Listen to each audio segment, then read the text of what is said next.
40 for Rateable Crest Titans.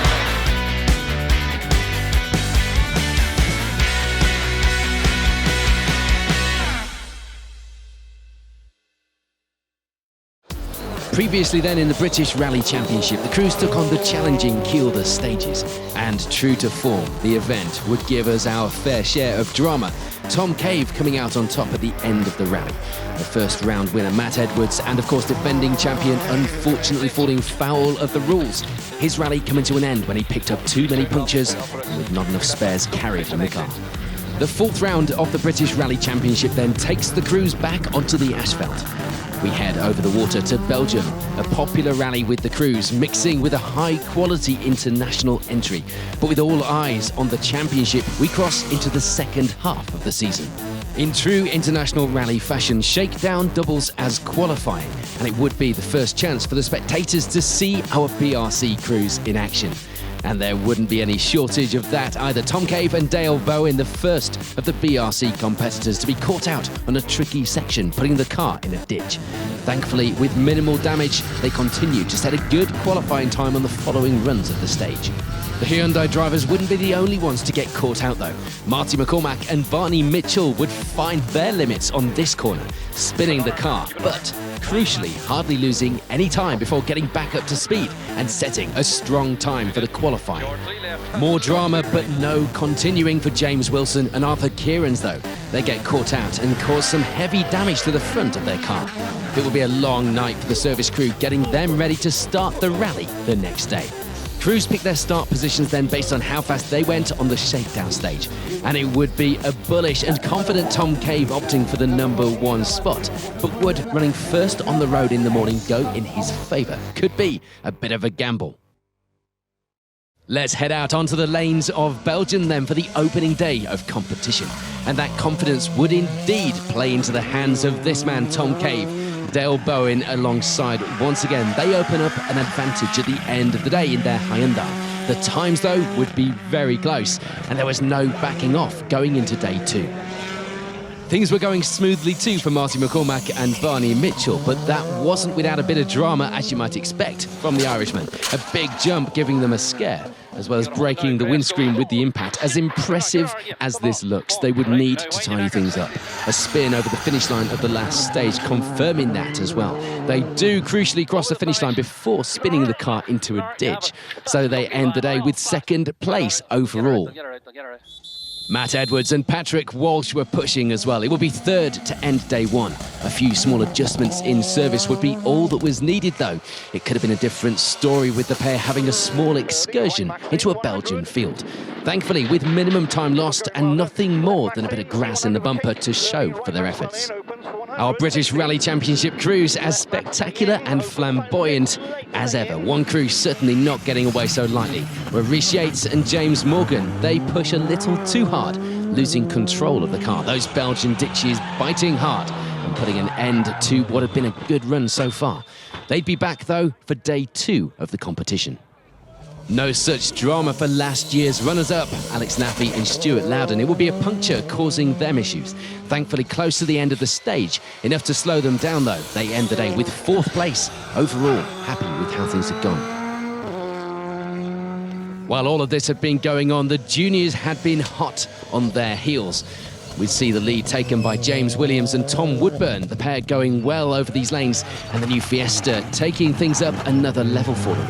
It was taking a bit of adjusting to, but the times were already there, as you can see. With the car fixed, in a manner of speaking, although not looking its best, it will be a good start to the rally for James Wilson and Arthur Kieran's after a torrid night.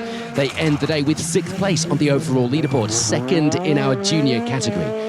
They'd be taking the early stages easy after their shakedown crash, but clearly they hadn't lost any of that confidence.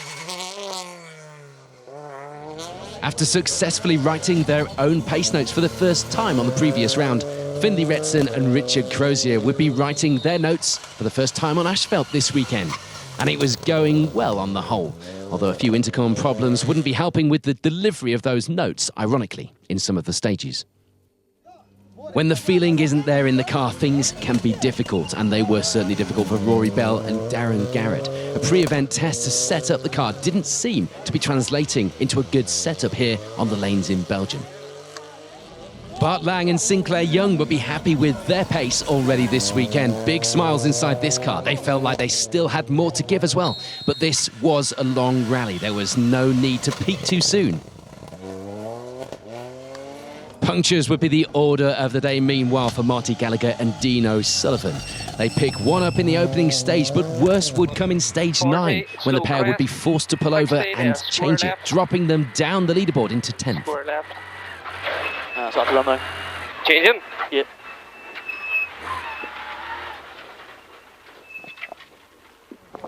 And it was a similar story for Will Crichton and Liam Regan. Punctures looking like they could be the theme of the weekend, developing already. The pair having to pull over themselves on the second stage of the day to change theirs, ending day 1 with 12th place on the leaderboard. 160, you don't want to damage anything with 4 stages to go up there. Now I'm going to have to press the button, alright? You get out quick. Hold it for like a second. Yeah, go on ahead, get in here.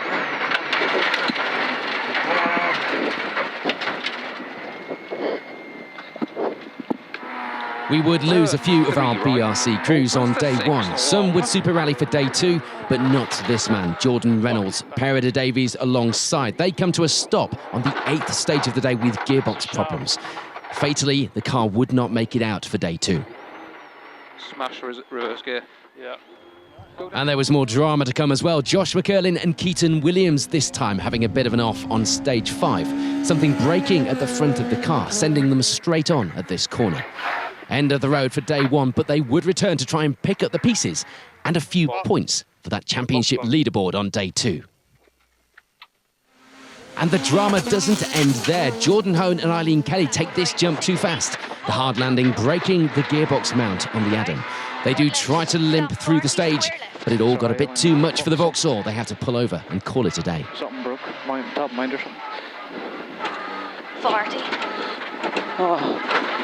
No, anyway. Sorry. So a fast and dramatic day here in the Belgian lanes. Day 1 is complete. Here's how the leaderboard at the top of the British Rally Championship Cruise is looking.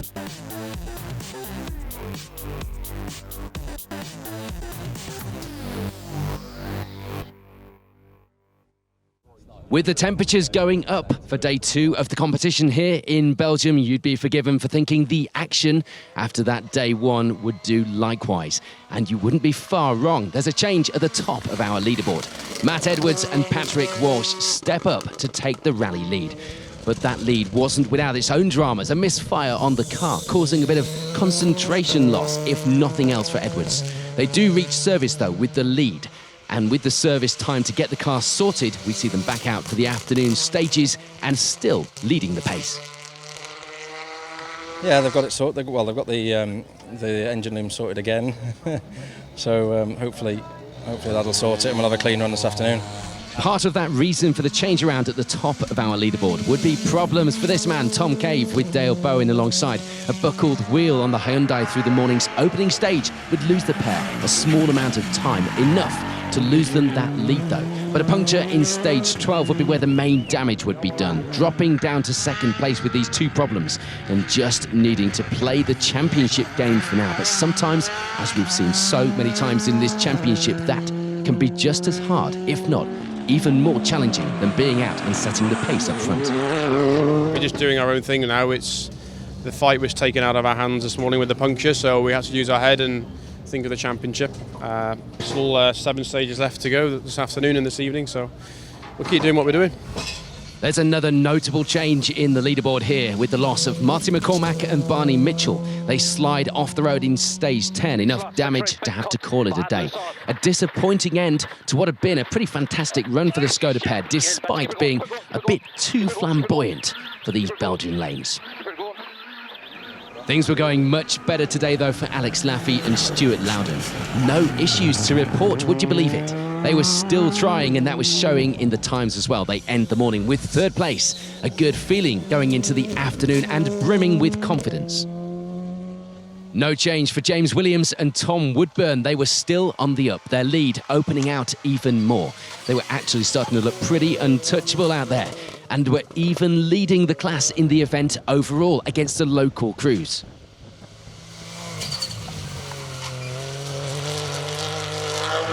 Yeah, we've had a really good, strong day, so conserving brakes and tyres now, trying to look after the car a little bit, but still going at the same speed. It's a nice rhythm, so yeah, what can you get better than this?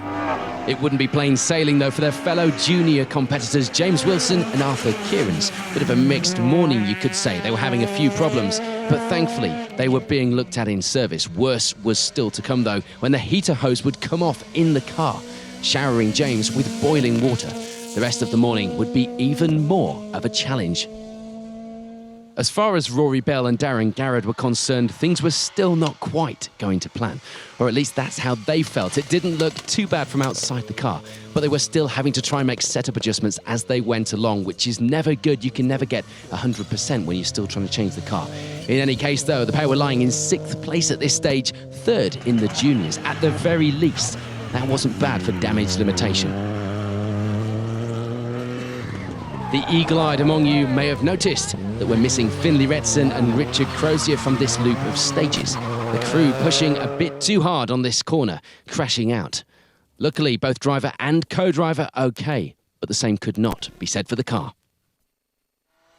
Things were still going to plan, though, for Bart Lang and Sinclair Young. As far as the timesheets told, anyway, they were having some problems, though, in the car. Gearbox issues would be their main worry by the end of the morning. Frustratingly, that worry would turn to retirement in the following stages. A disappointing end to what could have been the pair's best result to date, and they will be ruining that all season. With all the attrition around them, and of course those Belgian lanes being a bit of a specialty, there would be a number of crews out today just looking to pick up some points from this round of the championship. Will Crichton and Liam Regan would be one of those such crews. They end the morning with 8th place on the leaderboard, 5th in the juniors, and the way things were looking, they could pick up a few more as they went. Josh McCurlin and Keaton Williams would be back out for day 2, and they'd be happy with the way things were going at last. If it hadn't been for their day 1 problems, the leaderboard could have looked a lot different for them by this stage. The talents in the British Rally Championship don't just extend to those on-stage antics. The service crews coming into their own for this round.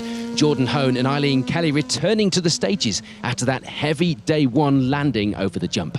They now had nothing to lose. The gloves were off. They would be seeing how far they could climb up that leaderboard. There would, as we'd predicted, be more attrition as we went through the leaderboard. Marty Gallagher and Dean O'Sullivan would retire in the early stages of the day with water temperature issues.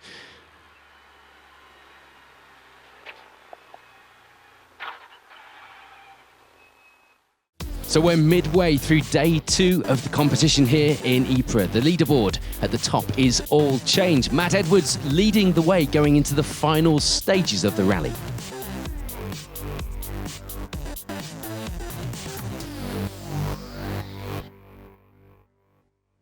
Let's head out into those lanes for the final time then for 2019. We're on to the final closing stages of the rally. And it would be a finish for Jordan Hone and Eileen Kelly. It wasn't the result they came here for, but they would take it after that tough start. A similar story too for Josh McCurlin and Keaton Williams. They managed to salvage some much needed points from this round, and they actually lead the Junior Championship going into the next round.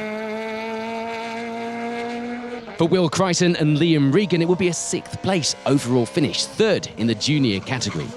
They do manage to leave the rally with 2nd place in our championship standings, the best that they could have hoped for after yesterday's puncture, and it just goes to show nothing is certain early on in a British Rally Championship round.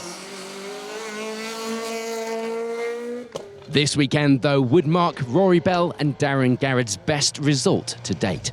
After the pair slipped off the road on the Pirelli, they needed their championship campaign to get back on track this weekend.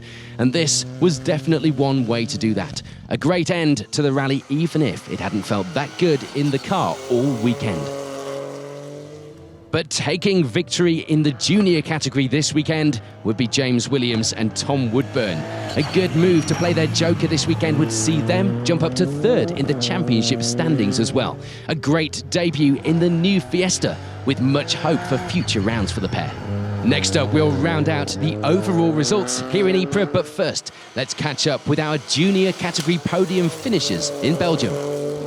What a result. Oh, more than what I could have asked for here. What a brilliant rally for us. The car ran faultlessly. Didn't make a mistake all weekend, and I have to say massive thanks to my team, my sponsors, for giving me the opportunity to be here. Yeah, it's been tough, but I really pulled through on this event, and it was a good end result at the end of the weekend. Yeah, very happy. Tough start yesterday, so to crawl back and keep tipping away and get the result we got on the podium was first class. Back to the overall results at the end of a tough 2 days of competition on the asphalt then, and the podium places, all important at this stage in the championship, of course. It will be third for Alex Laffey and Stuart Loudon. A little way back from the fight at the front, but a great way to end the rally, and some crucial good points on the board for the M Sport crew. Despite a big and customary push from Tom Cave and Dale Bowen, there was nothing that they could do to get back on terms and overhaul that lead on day 2. But they'd be happy enough with second place, playing the championship game. That does allow them to leave Belgium still in the lead of the championship standings. But the points for that title fight now dead level, with reigning champ Edwards with 2 rounds of the series remaining. So there are no prizes for guessing. That means it's victory for Matt Edwards and Patrick Walsh, on it from the very first flag of the weekend. It hadn't been an easy run by any stretch of the imagination, but they did what they came here and what they needed to do, setting some great times, particularly compared with the local crews here in Belgium, and the M Sport team doing a great job of fixing that earlier misfire on the Swift-backed Fiesta. So let's get some reaction from our podium here in Belgium. First up though, a reminder of the final results.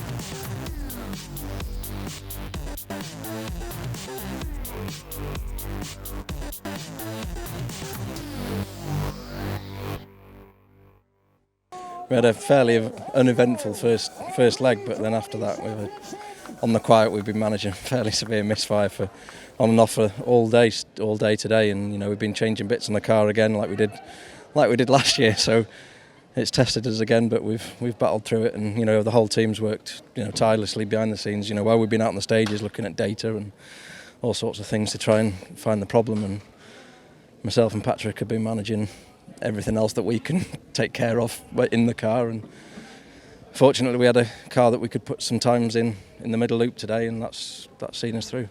Today's been mentally and physically challenging from the word go with the heat, and 14 stages. It's been a slog at times, but once we had the puncture this morning, I knew that kind of deflated the chances to fight for a win. So we had to keep our heads and make sure we scored some decent points. And I'm pleased with second, but it's a case of what could have been. So it's been a tough event, really tough, with the heat and just the general stages themselves. I mean, you've seen how many people have had their moments and accidents, and we've not been without our own. So really have to just get to the end more than just get a podium. So I'm chuffed, yeah. The story then here in the British Rally Championship really starting to get interesting. Our protagonists head to Ireland next up for the Ulster Rally. And with the points so close at this stage in the season in both the main and the junior categories, the battles will rage on the formidable Irish lanes.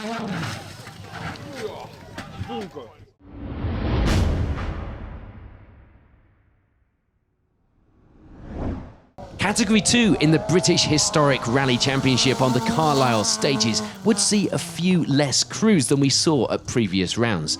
But that wasn't going to stop the fight for those championship points. And it would be the early lead for John Parrott and Andrew Sankey, 14 seconds the advantage at this stage. For Stanley Orr and Graham Henderson, it would be second. Not happy at all with their tyre choice this morning, and leaving themselves in a chasing position as a result going into the afternoon stages. The gap back to third, though, would be a little bigger. Gary Smith and John Connor ending the morning with third, but with a minute's gap to Orr up ahead. The rally really was taking its toll on some of our crews. Chris Skill and Tom Murphy get away with this little moment on the third stage of the day. they get a little too close to the edge of the stage. They do get things going again, only to put the car in a ditch on the next corner. It's game over for the pair.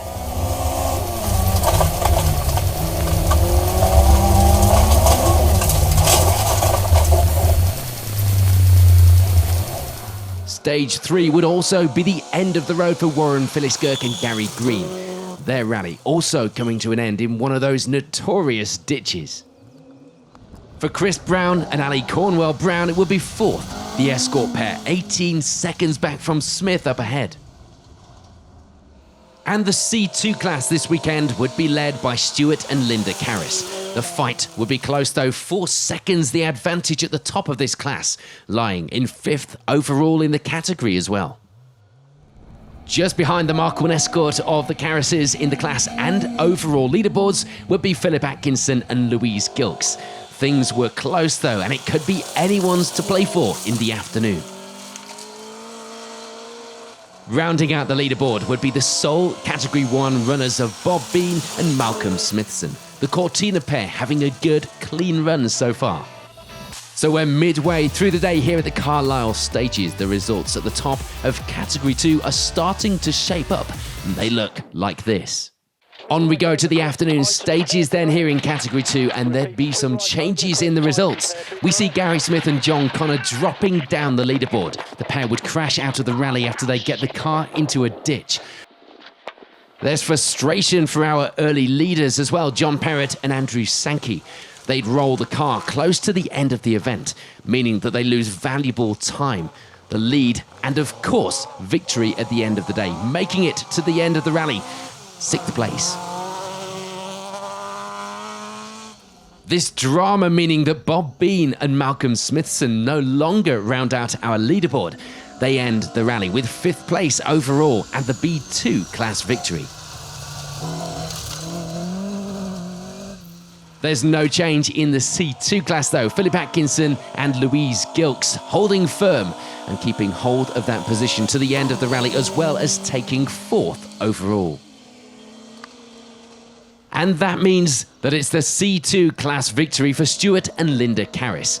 The pair also taking a fantastic overall result as well, with 3rd at the end of the rally.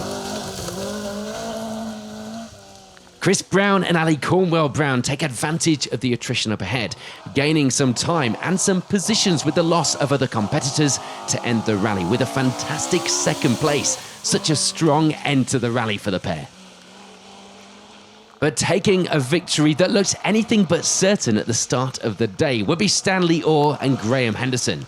Victory looking in doubt to begin with, but the problems for Perrott mean that they are able to take maximum points here in the championship at round 3, securing them 2nd in the series standings overall.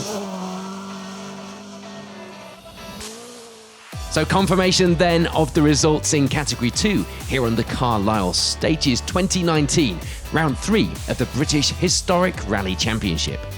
Next up, the crews head to South Wales for the Red Kite Stages. We will of course be there to bring you all of the action on Special Stage, so keep an eye on our page in the coming weeks. In the meantime, thank you for watching.